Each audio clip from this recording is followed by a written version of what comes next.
آخری ایام میں قادر مطلق خدا کے کام کو قبول کرنے کے بعد وہ جوش و خروش کے ساتھ بادشاہی کی خوشخبری کو پھیلاتی ہے، لیکن وہ اپنے پادری اور وائس کی طرف سے رکاوٹ اور بہتان کا نشانہ بن جاتی ہے۔ اس کا خاندان بھی اس پر دباؤ ڈالتا ہے اور کلیسیا کے دوست اس کا ساتھ چھوڑ دیتے ہیں۔ وہ بے پناہ مصائب کا سامنا کرتی ہے۔ سچے طریقے کو قبول کرنے میں اسے اتنی رکاوٹیں کیوں درپیش ہیں؟ وہ اس خاص تجربے سے کیا سیکھتی اور حاصل کرتی ہے؟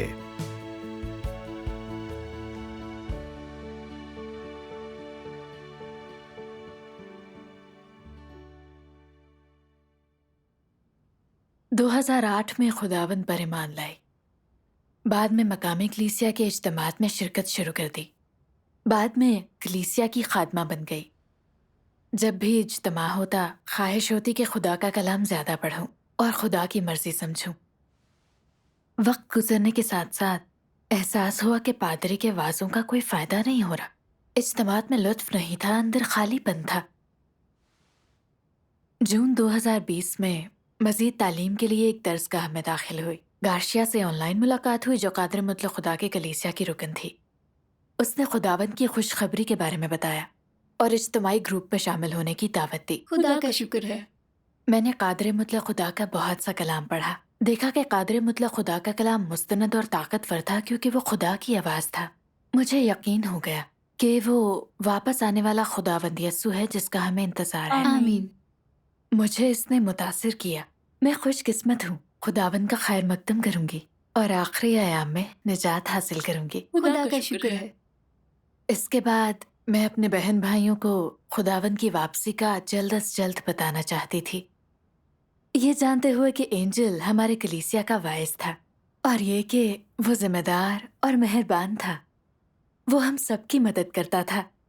میں خداوند کے واپسی کی خبر اس کے پاس لے کے گئی اور قادر مطلق خدا کا کلام اور مفہوم جو سمجھی اس کی رفاقت کی۔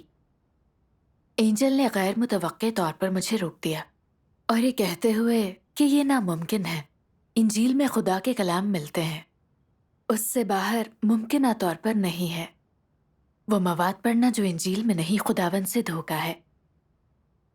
میں نے جلدی سے جواب دیا، یہ دھوکا کیسے ہو سکتا ہے؟ خداوند کے آخری ایام کے کام کی سمجھ نہیں۔ آپ کو تحقیق کرنی چاہیے۔ آیا قادر مطلق خدا کا کلام خدا کی آواز ہے؟ تبھی فیصلہ کر سکیں گے۔ جی ہاں۔